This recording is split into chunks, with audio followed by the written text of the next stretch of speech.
মোদিজি, আমি স্বপ্নেও কোনোদিনও ভাবিনি যে আমাকে একদিন দেশ ছেড়ে চলে যেতে হবে। আমি সব কিছুই জনগণের জন্যই করেছিলাম।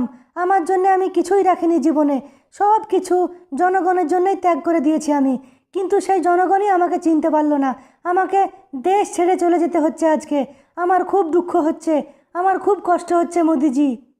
হাসিনা বাবু, এসব কথা এখন বলবার সময় না। এখন আমাদের তাড়াতাড়ি করে ভারতে ফিরতে হবে, আর না হলে পিছনে জনগণ লেগে আছে আমাদের। যে কোনো মুহূর্তে আমাদের ধরে ফেলতে পারে। তাড়াতাড়ি করে হেঁটে চলো।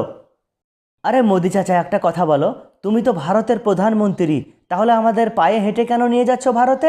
আরে প্লেন কোথায়, হেলিকপ্টার কোথায়? প্লেন হেলিকপ্টার ডাকো, তা না ডেকে আমাদের পায়ে হেঁটে নিয়ে যাচ্ছ ভারতে। কাদের ভাই, তোমাদের আমি ভারতে নিয়ে যাচ্ছি এটাই অনেক বড় কথা।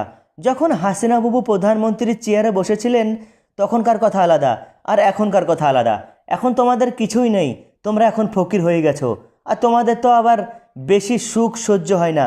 তোমাদের আমি হেঁটে নিয়ে যাব না, তাও কি প্লেনে নিয়ে যাব নাকি? চুপচাপ চলো হেঁটে। মোদিজি, তুমি দেখে নিও, আমি আবারও বাংলাদেশে ফিরবো, আবারও বাংলাদেশে ফিরবো। তারপর একদিন না একদিন আবারও প্রধানমন্ত্রীর চেয়ারে বসবো।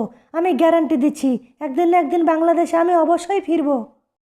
কিন্তু হাসিনা বাবু, একটা কথা বলো, তোমার মাথায় যে একটা বস্তা আছে, ওই বস্তায় কি আছে? আর হাতে একটা ব্যাগ আছে, ঝোলা ব্যাগ।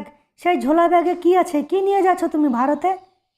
মমতাজ, তুমি বুঝবে না আমার মাথায় বস্তায় কি আছে। আমার মাথাতে যে বস্তা আছে, সেই বস্তায় আমার বাবার কিছু স্মৃতি আছে, আর বাংলাদেশের কিছু স্মৃতি আছে, আর কিছু বুক, কিছু ফাইল, এই সবগুলো আছে। আর হাতে যে ঝুলাটা দেখছো, ঝুলা ব্যাগ, সেই ঝুলা ব্যাগে পানির বোতল আছে।